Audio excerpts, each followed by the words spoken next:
Em instantes, daremos início a mais uma entrevista do canal de podcast O Marqueteiro. Você pode acompanhar também esta entrevista pelas principais plataformas de podcast.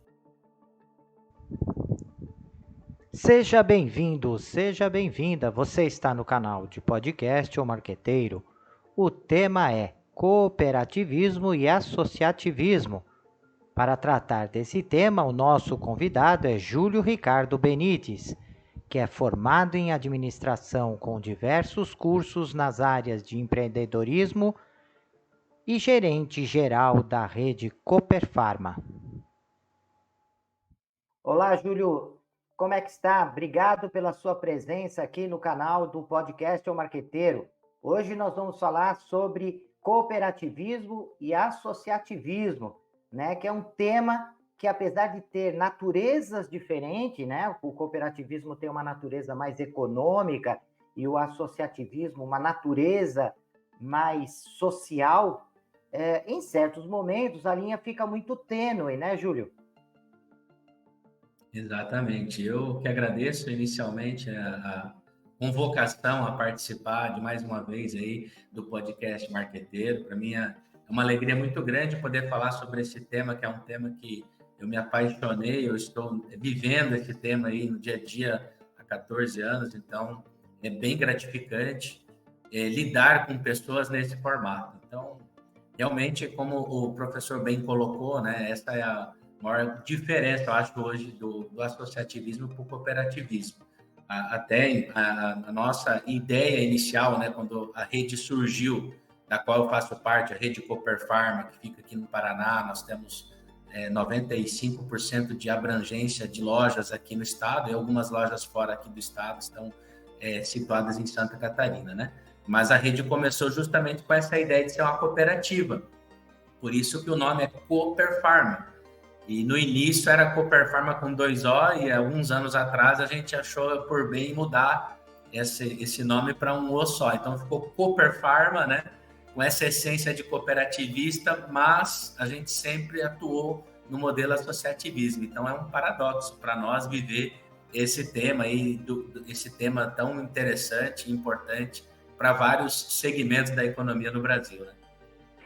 Ô, Júlio, alguns anos atrás, as cooperativas elas surgem como uma resposta, né, para aqueles pequenos empresários que não conseguiam mais disputar mercado com as grandes empresas, com as multinacionais, com as grandes organizações que tinham poder de barganha, né, junto aos fornecedores e também tinham poder de barganha junto aos consumidores.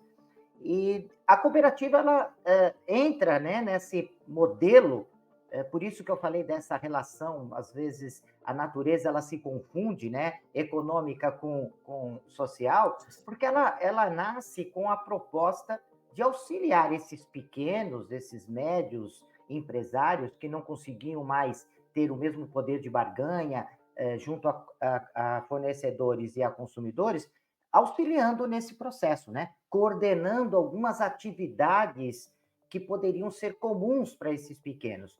Esse modelo, né, ele mudou, ele está diferente, ele tem uma proposta diferente. Eu acho que não. Eu acho que esse justamente é o principal modelo do cooperativismo, né? Só que é claro, o que mudou foram as evoluções, né? O que veio junto no dia a dia, né? Nas necessidades das pessoas, é que fez com que esse modelo tivesse uma abrangência ainda maior. Então, por exemplo, hoje você vai ver que vai se tornar cada vez mais comum cooperativas de consumo, que são cooperativas em que pessoas físicas se reúnem para comprar produtos do seu dia a dia, seja num supermercado, até mesmo numa farmácia ou em outros segmentos, material de construção, papelaria, enfim. Você pode ter uma cooperativa para estar atuando nesse formato em qualquer ramo. Então, você pega, por exemplo, de quantos anos para cá surgiram cooperativas de crédito? Hoje, basicamente, você tem várias cooperativas de crédito no Brasil, mas você tem 3 que se destacam. Então, todo mundo já deve ter ouvido falar do Sicredi, do Sicobi, do Cressol, que são 3 cooperativas de crédito. Então, inclusive, até eu tenho me relacionado muito com essas cooperativas para a gente poder trocar expertises. E quando a gente, às vezes, deixa escapar, professor, a palavra banco, o pessoal não gosta de ser chamado de banco. Eles falam, não, a gente não é banco. Nós somos uma cooperativa de crédito. Porque o que ele quer dizer com isso? O meu propósito é diferente de um banco, em que o banco, claro, ganhar dinheiro, arrecadar, enfim, é faturar, é ter lucro, para dividir esse lucro com os acionistas, ok. Mas numa cooperativa, qualquer pessoa acaba se beneficiando, desde que ela faça parte dessa cooperativa, que ela use os produtos e serviços dessa cooperativa, ela vai ter benefício. Então, por exemplo, você abre uma conta em um banco, você paga a tarifa, você utiliza todos os produtos e serviços, mas você só recebe alguma coisa se você virar acionista. Numa cooperativa de crédito, não. Uma cooperativa de crédito, você faz a abertura de uma conta e todo ano você recebe uma parte dos lucros que essa cooperativa teve por você ser cooperado. Então, está aí a diferença. Ele trata o cliente como um cooperado e não como um cliente única exclusivamente. E isso é uma coisa nova. Se você olhar na história, nossa, eu acho que essas cooperativas de crédito não devem ter mais de 20 anos, eu não tenho certeza, mas é uma coisa recente se você olhar o segmento bancário, que já é bastante antigo. Então, esse é o ponto, né? A gente percebe a evolução das necessidades humanas, dos entendimentos das pessoas com relação a isso, e aí a busca por se unir para conseguir condições diferenciadas, ela vai estar cada vez maior. Isso é uma tendência que eu acredito que vai se fortalecer muito em vários modelos e segmentos nos próximos anos. E, Júlio, vamos imaginar que eu sou uma pequena farmácia, não tenho vínculo ainda com nenhuma cooperativa e chego até a Cooperfarma, né? Conheço o Júlio e pergunto para o Júlio, eu queria saber o que eu vou ganhar com isso, quais serão os benefícios, né? O que seria importante para o meu negócio, como é que vocês podem me ajudar? Eu tenho sérios problemas, né? Em relação a essas franquias, né, das farmácias e tudo mais, e eu queria conhecer melhor o trabalho da cooperativa. O que o Júlio estaria me apresentando, né, para que eu pudesse me convencer a fazer parte da associação? Maravilha. Professor, inicialmente, só para poder facilitar essa explanação, né, quando eu falei da cooperativa, do nome Cooperfarma, então eu disse que o nosso desejo lá atrás, quando a rede surgiu, vai fazer 26 anos esse ano, foi no ano de 1997, o surgimento da rede. O que aqueles empresários queriam quando eles se uniram? Eles queriam trabalhar em parceria, eles queriam trabalhar em conjunto para poder ter melhores condições de compra, para poder ter mais visibilidade e para reduzir despesas. Esse era o grande desejo. Por isso a ideia inicial era uma cooperativa. Só que eles perceberam com o tempo que a legislação tinha muita dificuldade até em lidar com cooperativas de CNPJs. Se o senhor for buscar referência hoje no mercado, não existe uma cooperativa unicamente formada por CNPJs. Porque o intuito da cooperativa, o ato cooperar, ele foi muito mais criado para pessoas físicas do que para o CNPJ. O que existe hoje é espalhado no Brasil algumas cooperativas que também possuem CNPJs dentro do seu modelo de negócio, mas a ampla maioria é formada por pessoas físicas. Então, naquele momento, final da década de 90, início dos anos 2000, conseguiram entender como que iam formar uma cooperativa desse formato, e aí eles partiram para esse modelo associativista, que ele tem muitas características semelhantes de uma cooperativa.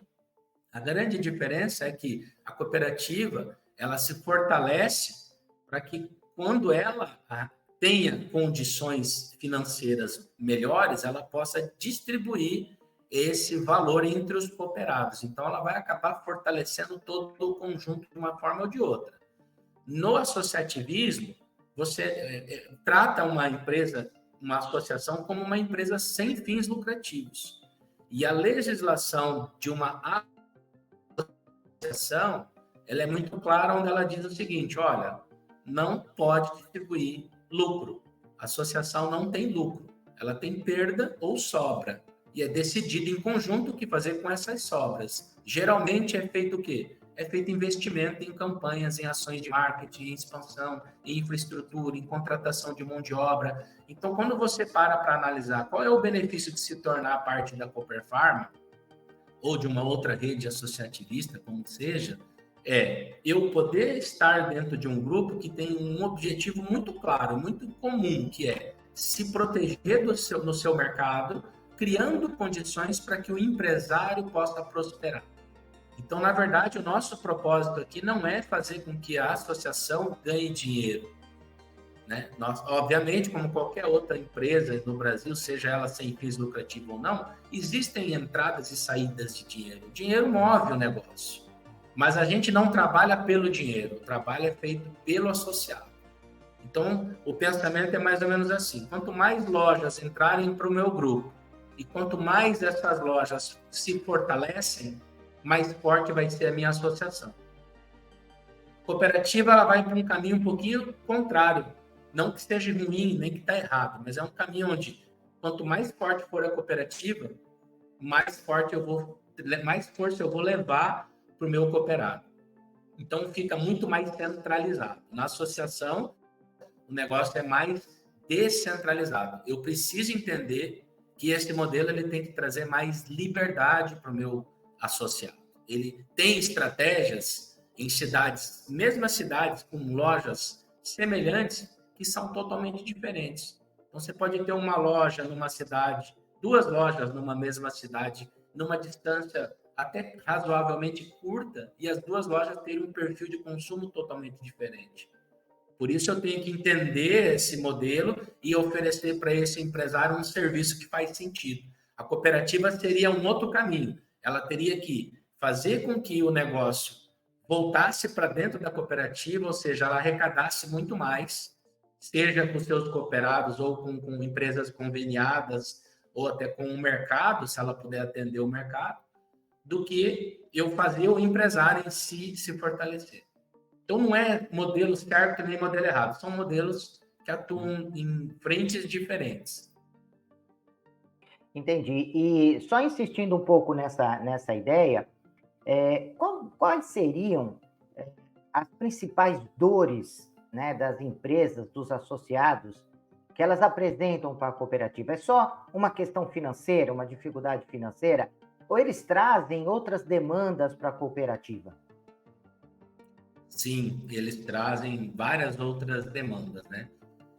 O que nós temos observado, isso não só no segmento de farmácia, mas em vários outros segmentos, é que existe uma dificuldade cada vez maior de contratação e formação de mão de obra. Então, quando você fala de um segmento em que você não precisa de uma mão de obra especializada, talvez esse desafio seja um pouco menor. Agora, quando você vai para o segmento farmacêutico, você precisa de uma mão de obra especializada, porque você vai lidar com a saúde das pessoas, você vai lidar com medicamentos que, se utilizado da maneira incorreta, pode criar um problema, pode criar uma situação bem difícil para o empresário. Então, encontrar mão de obra hoje é um desafio, e isso é uma dor, porque o empresário hoje não tem, quando a gente fala do empresário pequeno, aquele que está buscando fazer parte de uma rede como a Cooper Pharma, muitas vezes ele não tem o tempo que ele precisaria ter para treinar e qualificar essa mão de obra.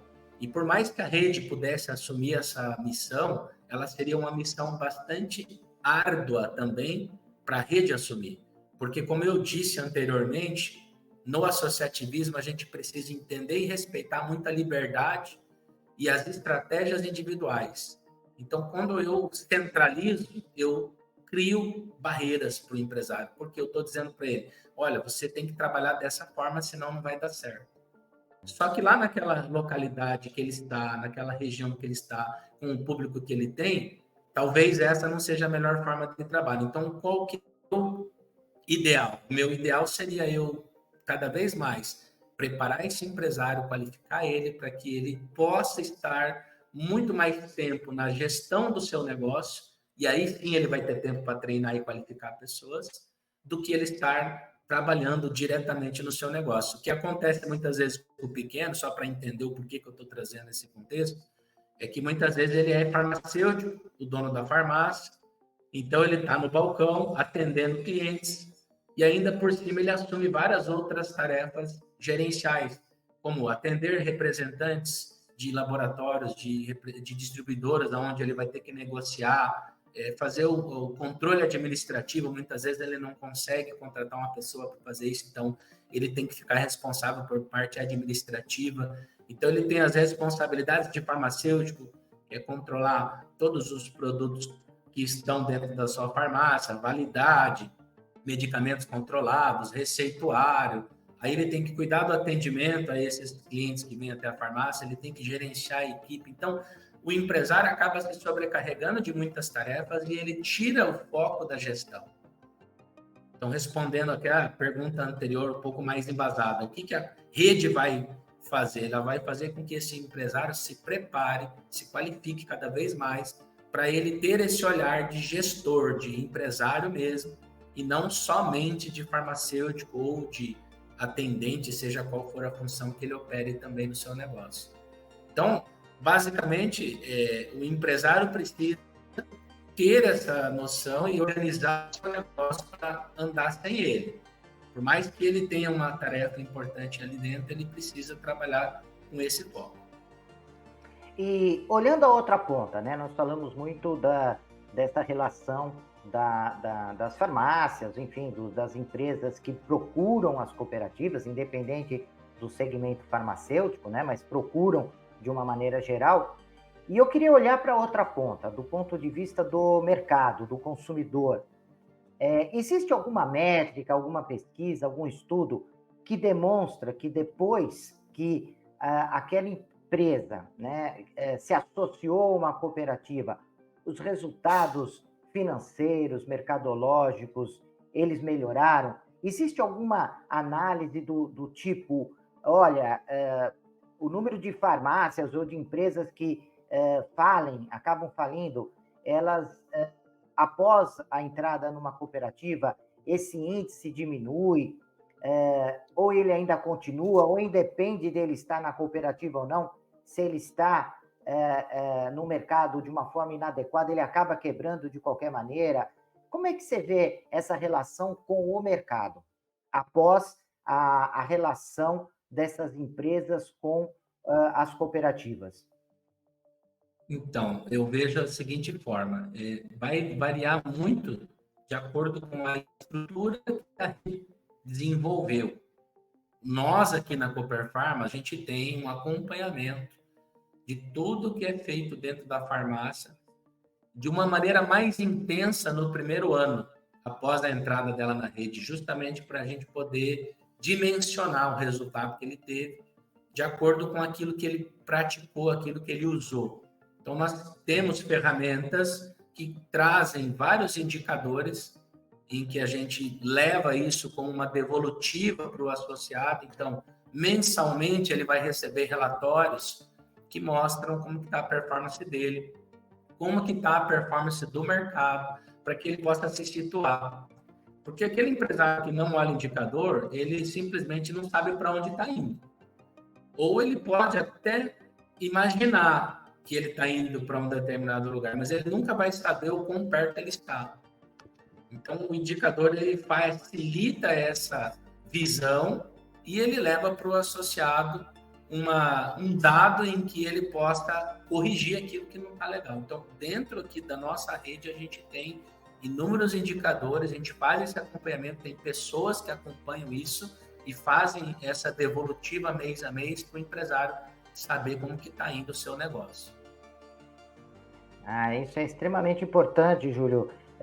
Agora, uma dúvida que eu sempre tive, né? Quer dizer, a cooperativa, ela acaba atendendo vários clientes e tendo vários associados junto nessa atividade. Os conflitos que acontecem, né? Quais são os principais conflitos nessa relação? O professor se refere às empresas que fazem parte da rede? Sim. Unicamente, exclusivamente, é isso? Exato. Ok. Olha, conflito maior funciona da seguinte forma. Quando você tem muitas unidades numa mesma cidade, então o desafio é você fazer todo mundo trabalhar em união, em sintonia. Por mais que todos eles estão dentro do mesmo guarda-chuva, com a mesma marca, com as mesmas ferramentas, é natural que, de acordo com os interesses individuais, alguns empresários queiram ir para um caminho, enquanto outros estão indo para outro caminho. Mas isso a gente, o empresário, tenha um pouco de bom senso, porque quando você fala de associativismo, é mais ou menos como um casamento. Você, na sua casa, com a sua esposa, não vai conseguir mandar, determinar tudo o que vai acontecer. Em algum momento, ela vai ter voz ativa, ela vai trazer opinião, ela vai trazer visão, e ela também vai trazer uma definição daquilo que é. Então, a gente tem que ser muito humilde nesse momento em escutar, em ouvir aquelas informações, e quando eu não tenho toda a clareza, eu buscar todas as informações para que eu tenha clareza desse movimento e, assim, a gente desenvolver ações conjuntas para que isso amenize.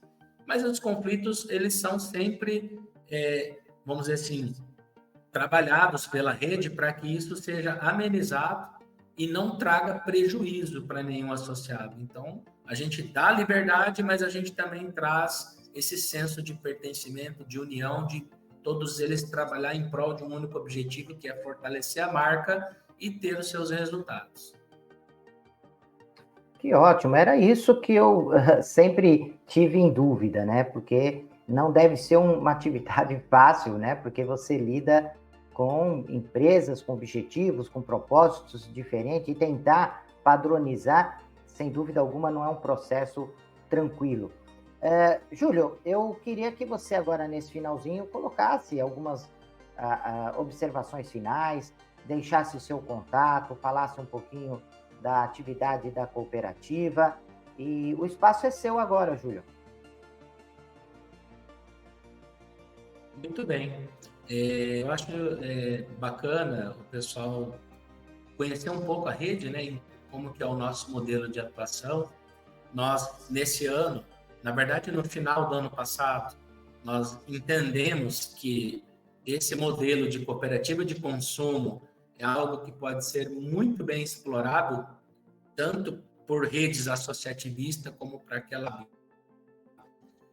exatamente qual modelo vai. E por esse motivo a gente decidiu fundar uma cooperativa no final do ano passado. Esse ano a gente vai iniciar as operações, então nós vamos ter a Cooperfarma como uma rede associativista, que vai manter o seu trabalho social de levar cada vez mais ferramentas, de levar orientação, levar informação, levar dados e fazer com que o empresário cada vez mais se desenvolva, cuide do seu negócio para que ele consiga extrair disso o melhor resultado possível.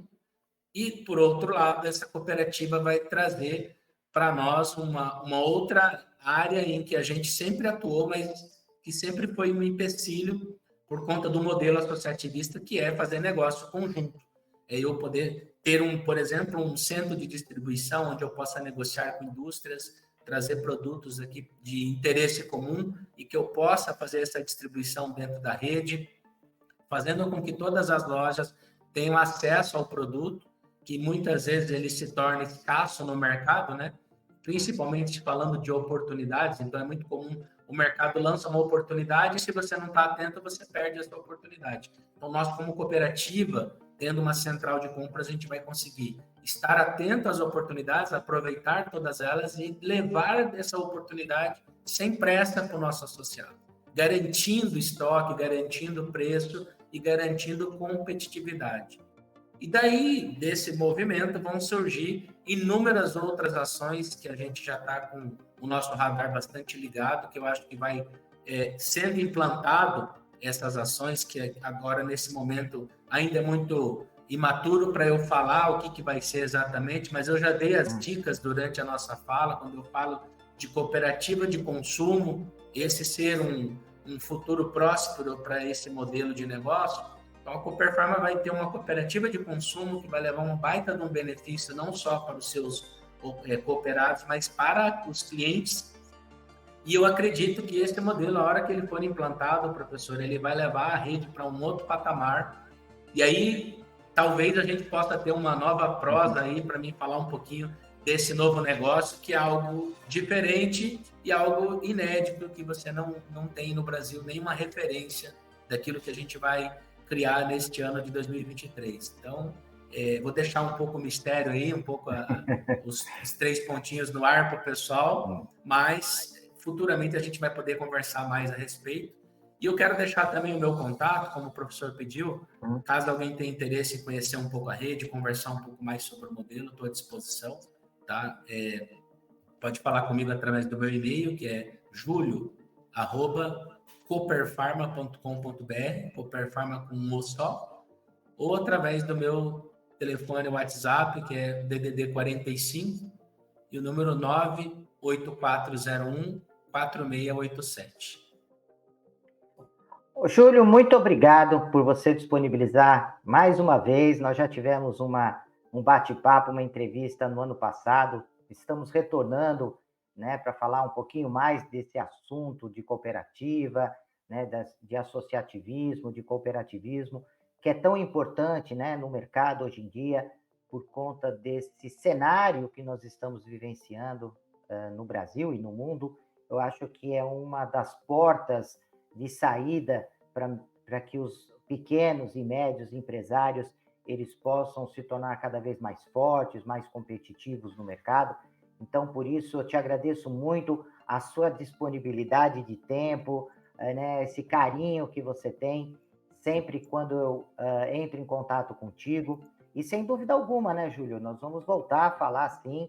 Eu acho que tem outros assuntos que nós podemos explorar dentro dessa linha, né, da empresa onde você trabalha, trazendo essa experiência de 14 anos só com isso, né? E eu acho que é importante, principalmente para os nossos ouvintes, que são jovens, que são estudantes, são pesquisadores, são pequenos empresários, são pessoas que estão estudando a possibilidade de se tornar empresários. Então, esse canal de podcast, ele nasce com esse propósito, né, de auxiliar essas pessoas que queiram entender um pouquinho mais sobre mercado, que eles possam acessar o nosso canal e se abastecerem com esse conjunto de informações. Quero aproveitar e falar para os nossos ouvintes, não esquecer de comentar, mandar sugestões, opiniões, também no YouTube, coloque lá o seu like, inscreva-se no canal para estar sempre recebendo informações, para receber também novos temas que nós estamos gravando. E aqui, na nossa gravação, ele tem um QR Code também que pode acessar o nosso canal de relacionamento do podcast, né? Então, tem todas estas possibilidades. E caso eu receba alguma pergunta direcionada ao Júlio no nosso canal de relacionamento do podcast, eu vou encaminhar e tenho certeza que o Júlio ele vai responder. Então, mais uma vez, Júlio, obrigado e, prezados ouvintes, até o próximo podcast. O podcast O Marqueteiro é um canal de entrevistas e reflexões sobre conceitos, estratégias e práticas do marketing moderno. De forma descontraída e objetiva, o canal traz conceitos do marketing moderno através de especialistas conceituados que trazem as visões práticas e teóricas. O canal foi criado para auxiliar gestores, pesquisadores e estudantes no aprendizado de estratégias e técnicas de marketing aplicadas ao mercado competitivo. Deixe seus comentários, sugestões e opiniões e aproveite e se inscreva no canal.